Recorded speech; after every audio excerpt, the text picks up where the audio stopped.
नमस्ते, प्रणाम, स्वागत करती हूँ अपने यूट्यूब चैनल पर। आप सभी लोग के सामने एक स्वर गीत सुनाने जा रही हूँ। आप लोग सुनिएगा और कमेंट बॉक्स में बताइएगा हमारा गीत कैसा लगा।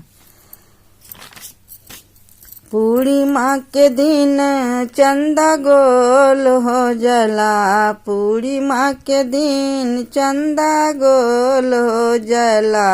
जहाँ लाल जन्म वहाँ शोर हो जला, जहाँ लाल जन्म वहाँ शोर हो जला।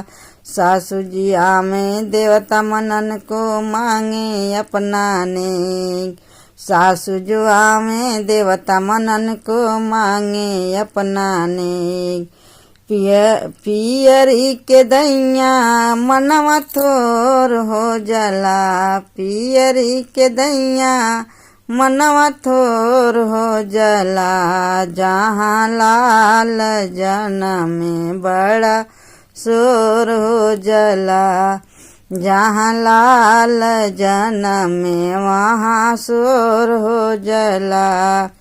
पूर्णिमा के दिन चंदा गोल हो जला, जहाँ लाल जन्म वहाँ शोर हो जला।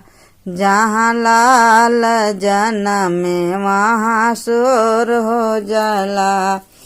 जेठनी जो में पिपरी पिसन को मांगे अपनाने, जेठनी जो में पिपरी पिसन को मांगे अपनाने। सिकड़ी के दैया मनवा थोर हो जला, जहाँ लाल जन्म बड़ा शोर हो जला। सिकड़ी के दैया मनवा थोर हो जला, जहाँ लाल जन्म वहाँ शोर हो जला।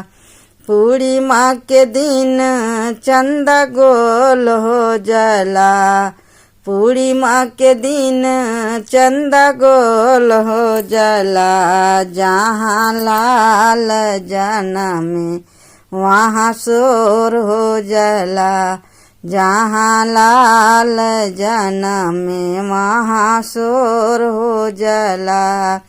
ननद जो में कजरा लगाने मांगे अपनाने, ननद जो में कजरा लगाने मांगे अपनाने।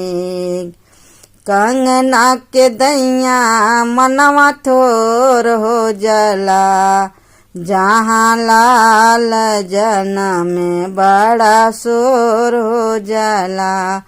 कंगना के दैया मनवा थोर हो जला, जहाँ लाल जन्म वहाँ शोर हो जला।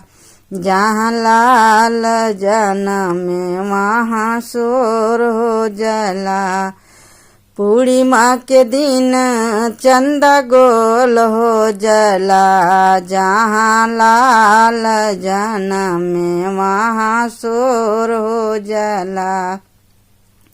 पूर्णिमा के दिन चंदा गोल हो जला, जहाँ लाल जन्म वहाँ शोर हो जला। जहाँ लाल जन्म वहाँ शोर हो जला।